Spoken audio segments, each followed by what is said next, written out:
Salut, c'est Seb, j'espère que tu vas bien. Bon, vidéo, on est le dimanche 8 septembre, je crois.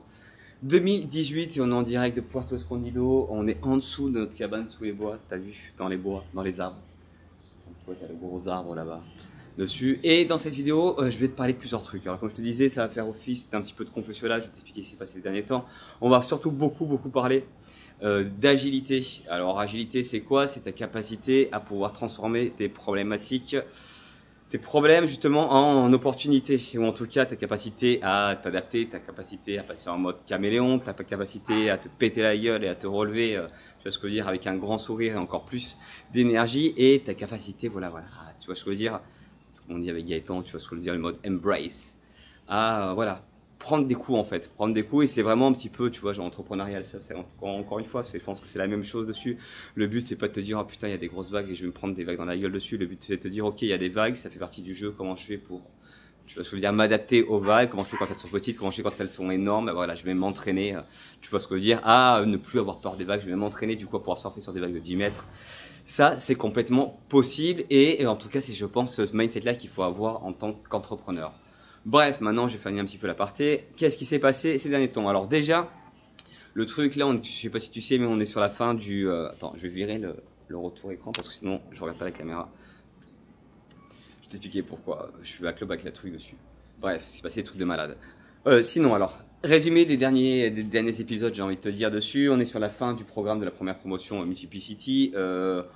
Voilà, on arrête là à la fin du mois, en tout cas moi quand je vais faire mon retour en France. Donc ça y est, les business sont déjà définis, les business sont déjà alignés. On est sur un gros rush là, justement sur l'activation de ça. Je te parlerai plus tard dans une autre vidéo. En tout cas, ils te parleront de leurs différents business qu'ils ont montés.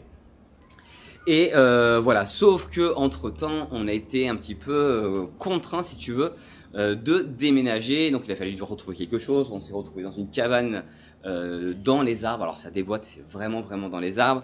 Le problème, c'est que c'est un petit peu au milieu d'une colonia, tu vois, c'est un petit peu dans la nature, qu'il n'y avait pas forcément une super bonne connexion internet, qu'il y a un petit peu des animaux. Enfin bon, en tout cas, c'était, ça nous a bien, tu vois ce que je veux dire, boosté à, en tout cas, entreprendre en mode commando là, tu vois, c'est vraiment comme si on jouait dans un jeu vidéo et que c'était le level hard du jeu vidéo quoi. Et d'ailleurs c'est le meilleur moyen, en tout cas pour moi c'est le meilleur moyen d'apprendre à devenir un entrepreneur, c'est de travailler en conditions un petit peu extrêmes. Donc voilà, c'était un petit peu mouvementé.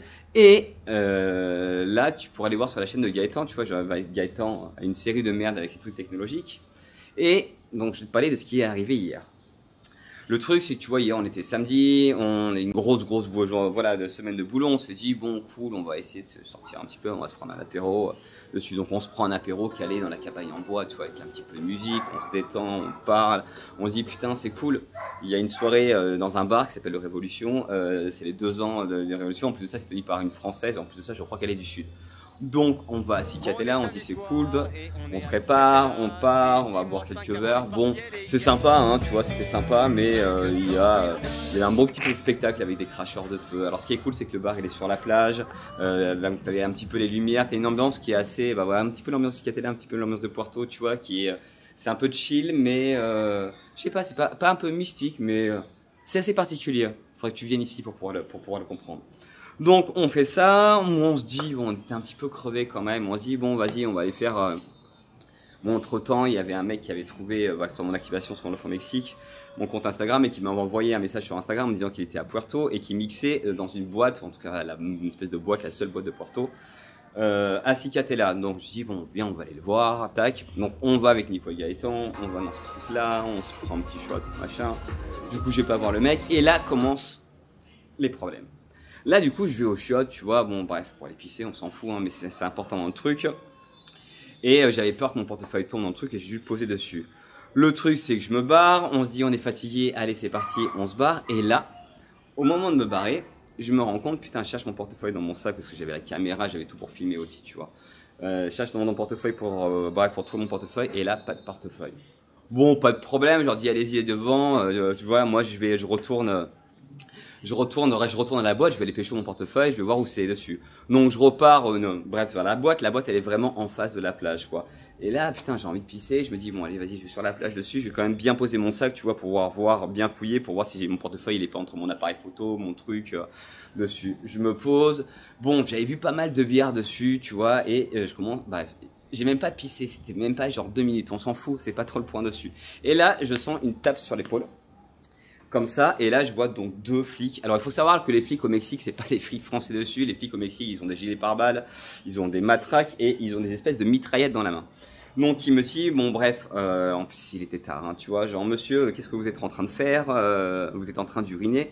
Je leur fais non, au départ, bon comme un con, tu vois, genre en mode bolos, non, non, non, non, non, c'est pas le truc. Là, il me pointe une lampe sur le sol et il me fait c'est quoi ça? Enfin sur le sable, il me fait c'est quoi ça? Je fais oui, bon d'accord, ouais, j'ai commencé, mais bon, j'ai perdu mon portefeuille, j'ai mes apprenants qui sont dans un autre bar, je dois aller les rejoindre dessus. Là, il y a un autre mec qui arrive, ils ouvrent mon truc, ils fouillent mon sac, ils sortent tout dessus. Bon, je me dis, tu vois, je vais essayer, j'essaye un petit peu de faire des petites blagues, je vois que ça marche pas, les flics au Mexique, ils sont assez particuliers. Bon, on m'avait dit que j'avais pas le droit de pisser dessus, tu vois, j'étais là, bon, ça fait 10 ans, enfin, je suis resté maintenant 2 ans au Mexique, il m'a jamais passé un truc comme ça. Donc, là, les mecs commencent à me prendre dessus, et là, il me dit, bon, bah, viens, on t'embarque, quoi. Donc, je pensais que c'était un petit peu une blague, donc là, non, en fait, ils appellent une autre voiture, donc il y a une autre voiture qui arrive, tu sais, une espèce de gros 4x4 dessus, et là, il y a 5 flics qui débarquent, on aurait dit à la limite des commandos, quoi, avec des gilets pare-balles et des machins. Et qui me prennent et qui me mettent dans la voiture et qui me dit on va aller en prison. Donc là, tu vois, je me dis bon, peut-être que c'est le bière ou les mescales dessus, j'ai peut-être pas dû comprendre dessus. Il me dit peut-être qu'ils vont m'amener au poste, tu vois, genre dans mon époque un petit peu crise d'adolescence dessus, j'ai fait de la garde à vue, bref, je me suis arrêté par les flics, je me suis dit bon, c'est cool, tu vois, genre en France, tu vas, ils t'offrent un bref, quand tu vas en garde à vue, il se passe rien, quoi.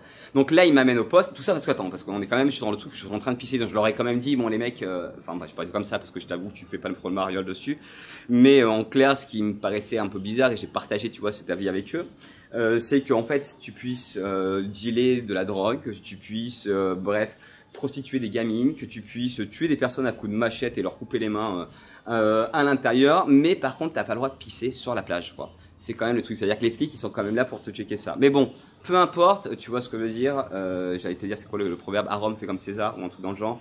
On est au Mexique, c'est parti. Donc je me retrouve au poste dessus, et je sais qu'au Mexique, c'est pas un problème, parce que bref, quand t'as un problème, normalement sur ça, les flics sont un petit peu, on va pas dire qu'ils sont corrompus, mais disons qu'ils vont dire que quand ils voient des billets, ils sont un peu plus ouverts. Donc ils arrivent sur le truc, c'est quoi ton nom, machin, ceci, cela. Donc là ils sont 5 autour de moi dans un truc. Alors j'étais dans la bagnole, je sais même pas où je suis arrivé. Et ils commencent à me dire bon bah c'est pas un problème dessus, tu nous donnes 1500 pesos. 1500 pesos en clair ça fait 75 euros. 1500 pesos c'est en clair ce que gagne un Mexicain ici en 2 semaines. Hein. Donc tu pisses dans la rue et t'as 1500 pesos, t'as 2 semaines de salaire, l'équivalent d'un SMIC. Si on dit que le SMIC il est à 1002, en clair ça te fait 600 boules. Ouais bah non par quinquennat, ouais bah putain c'est ça, ça fait 600 boules. Une amende de 600 boules parce que t'as pissé sur la plage. Donc le truc, j'essaie de leur expliquer, tu vois, tant bien que mal, que non, j'ai pas, non parce qu'ils te sortent tout en appareil, les machins, que non, j'ai pas de portefeuille, tu vois, genre mon portefeuille je l'ai oublié, il y a ma carte à l'intérieur, il y a du liquide à l'intérieur, et s'il vous plaît, est-ce qu'on peut aller le chercher au bar où je l'ai oublié? Machin, ceci, cela, ils veulent pas, bref, ils veulent pas. Ils me disent de passer un coup de fil, bref, de passer un coup de fil. Donc là, je me dis, bon, cool, je vais appeler Nico, tu vois, genre, un qui est là. Et je lui dis, ah, mon Nico, je suis chez des flics, viens me chercher, s'il te plaît, quoi. Tu vois, genre, pas bien m'apporter 1500 pesos. Le truc, c'est que je le fais, Nico arrive. Le problème, c'est que Nico avait aussi oublié sa carte, il avait que 750 pesos, donc il peut pas payer l'amende. Et là, les mecs me prennent et m'amènent dans une prison. Alors, descriptif de la prison. La prison au Mexique, c'est, tu vois, genre tu prends une espèce de, tu vois, ta chambre, une petite chambre, une chambre d'appartement, une chambre d'étudiant, où t'as que du béton, tu vois ce que je veux dire, autour, t'as des espèces de grosses cages, tu sais, genre comme tu vois dans les films dessus, par terre, tu sais, c'est genre dégueulasse, enfin, c'est même pas peint ni rien, quoi, enfin, je me demande pas qu'est-ce qu'il y a du parquet, mais je veux dire, c'est pas traité ni rien, ça pue la merde, et là, t'as un shot avec plein de merde à l'intérieur. Donc, il y a 3 trucs comme ça dessus, c'est en mode dehors. Il y a le premier où t'avais blindé de mecs, je me suis dit putain ils vont me foutre dedans, ça va être l'enfer. En plus tu sais comme un con, j'avais regardé sur Netflix, vu que je suis sur Netflix mexicain, il y a plein de trucs, comment survivre dans les prisons mexicaines, comment j'étais là putain, où je suis parti dans le truc. Bref, non, j'essaie de parler au mec, du coup il me met dans un truc seul dessus, et là il me claque le truc, donc pas d'eau. Rien, pas de téléphone, il m'avait tout enlevé dessus, ils avaient pris mes affaires, mon appareil photo, bref, mes clopes à l'intérieur, et là, bon, du coup, j'ai dû attendre un petit peu, je sais pas combien de temps ça a passé, mais un petit peu longtemps dessus, à essayer de leur dire, bon, tu vois, genre, est-ce que je peux avoir une clope? Est-ce que, le truc, c'était une sensation un peu de toute mon famille, t'as plus rien pour communiquer avec tout le monde, quoi, et je comprenais pas pourquoi Nico, bon, on n'est pas forcément. Bref, Ça s'est passé, genre dessus, ça a été, comment tu vas ce que dire, assez long, donc t'as le temps un petit peu, tu vois, genre de régurgiter sur le truc en te disant, putain, what the fuck, s'ils vont mettre un autre mec à l'un côté, et surtout, mec, c'est en fait, t'as même pas de lumière, t'as rien, t'es dans le noir, ça pue la merde, tu sais pas s'il y a des cafards par terre ou pas, et tout ça parce que t'as pissé. Bref, l'un dans l'autre, ou je crois qu'au bout d'une heure peut-être, dessus, Nico, du coup, arrive, on paye l'amende. Donc, du coup, on paye l'amende, je retourne, du coup, au bar. Au bar, elle a gros coup de chance dans le bar parce que en fait la serveuse, quelqu'un lui avait rapporté du coup mon portefeuille, bon il manquait 1000 pesos, j'avais 1500 pesos, il manquait 1000 pesos, il avait quand même eu l'indulgence de me laisser mes 500 pesos pour que je puisse entrer plus ma carte bleue, donc plutôt cool. Et voilà, retour sur ce genre de truc là.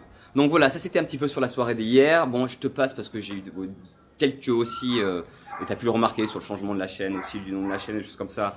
Changement aussi bien professionnel et personnel. Bon, personnel, voilà, ça ne regarde pas et peu importe dessus. Donc, ce qui est bien, c'est que tu vois, quand il se passe ces genres de trucs comme ça, tu te dis putain, c'est cool parce qu'une fois que ça sera passé, tu vois, ok, ça c'est check quoi, tu vois, genre, bref, aller en prison au Mexique parce que t'as pissé par terre et passé, genre, tu vois ce que je veux dire, 2 heures dans un trou pourri avec des cafards à l'intérieur, ok, check, c'est pas un problème quoi. Devoir réinventer en business en moins de 48 heures et trouver une autre barrière, un truc comme ça, check, c'est pas un problème. Et au final, plutôt que tu te dis, et tu peux passer du coup dans une espèce, et on va faire un petit peu de mindset, c'est même pas un conseil, je te dis juste moi comment je vois les choses.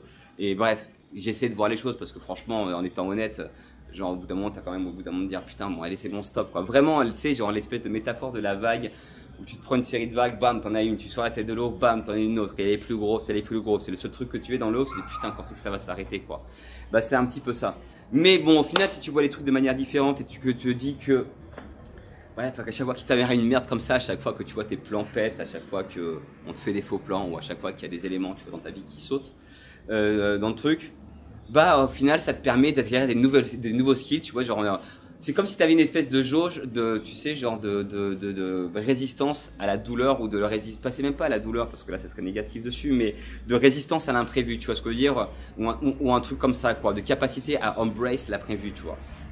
C'est un petit peu ce truc là et te dire qu'au final peu importe qui t'arrive de trucs, et je pense que c'est un des gros trucs moi que je suis en train de conscientiser un petit peu, c'est que dans tous les cas dans la vie, ça se passera jamais comme tu veux. T'as beau faire tous les plans que tu veux, ça se passera jamais comme tu veux. 2, ce qui se passe le mieux, ça arrive en dehors de ta zone de confort et quand tu prévois pas. Tu vois ce que je veux dire. Et 3, dans tous les cas, putain, on design notre réalité parce que c'est ton cerveau qui génère les images, c'est ton cerveau qui génère les émotions, c'est ton cerveau qui génère du coup tes sensations, le toucher, c'est ton cerveau qui génère le goût. En fait, ton cerveau il génère ta putain de réalité, quoi. Tout ça fait que au final, c'est juste une manière, tu vois, genre peut-être que le problème, et d'ailleurs ça va être aussi, je suis en train de faire une vidéo aussi pour des praticiens, tu verras. C'est un petit peu le reframing dessus. Peut-être que le gros problème qu'on a dans notre vie de tous les jours, aussi bien pro que perso, c'est pas forcément les problèmes qu'on rencontre, mais plutôt notre posture par rapport aux problèmes. Que la plupart du temps, il suffit juste de switcher, tu vois ce que je veux dire, de grille de lecture, de changer de grille de lecture, de voir le verre à moitié plein, du coup, et excuse-moi, je suis fatigué, de voir le verre à moitié plein, à moitié vide, enfin, moi, à moitié vide, à moitié plein, tu m'as compris sur le truc dessus. Mais au final, c'est juste ta manière de voir les choses, quoi. Et ça, c'est prouvé, peu importe que tu fasses ce que je veux dire, que tu ailles du côté des médecines un petit peu alternatives ou que tu ailles du côté des neurosciences, on te le dit, quoi. Le fait de focaliser ou en tout cas de penser positif dessus, ça t'amène des choses positives dessus. Ou en tout cas, si tu es voilà, un peu comme moi et que tu es un petit peu réfractaire à ce genre de. Ou tu as pu être réfractaire à ce genre de choses, tu sais que. En tout cas, scientifiquement, c'est sûr, ton cerveau, quand tu projettes les choses, quand tu les ressens dessus, il crée des nouvelles connexions à l'intérieur. Et du coup, moi, je suis convaincu que inconsciemment, il te fait prendre du coup les décisions. C'est pas les bonnes décisions, c'est les meilleures décisions pour toi sur le moment et qui correspondent à ton objectif du moment. Il n'y a pas, encore une fois, comme il n'y a pas de vérité, il n'y a pas de bonne, enfin bref, il n'y a pas de bonne décision. De la même manière que comme il n'y a pas de vérité, il n'y a pas de bonne décision dessus. Au final, il n'y a pas de choses qui sont mal ou enfin, des choses qui sont mal. Il n'y a pas de choses qui t'as pas de problème ou les merdes qui te sont arrivées la plupart du temps et je suis sûr que ça te le fait dessus avec du recul, tu te dis putain ouais ok j'ai pris le tarif mais au final putain ça m'a réaiguillé peut-être sur un chemin sur lequel je me sens plus aligné et au final tu deviens peut-être plus dans la gratitude que dans l'amertume, j'ai envie de te dire quoi. Bon voilà cette petite vidéo, je suis fatigué, tu ressens un petit peu à ma gueule dessus mais voilà c'était important de te faire un petit peu un débrief de ça et te montrer que ouais je pense que ça va être la V2 Multiplicity, ça va être bon, du coup un peu plus peut-être mon hardcore, tu vois, genre dans le level, et là je passe pas sur ce qui se passe, alors que vraiment du parti de boulot, parce qu'en fait on se rend compte que, enfin moi je me rends compte qu'on a quand même une grosse charge de boulot, il y a quasiment pas de week-end à l'intérieur, mais vu que personne n'a l'impression du coup de travailler, enfin c'est pas un travail qui fait, du coup t'as pas l'impression de travailler, et au final t'es quand même en mode, je pense qu'on bosse même plus que quand on bossait dans nos anciennes vies derrière, quoi. Mais ce qui est bien c'est qu'on a moins l'impression de travailler. Bref, sur ce, je te dis donc à très vite pour une prochaine vidéo. Salut!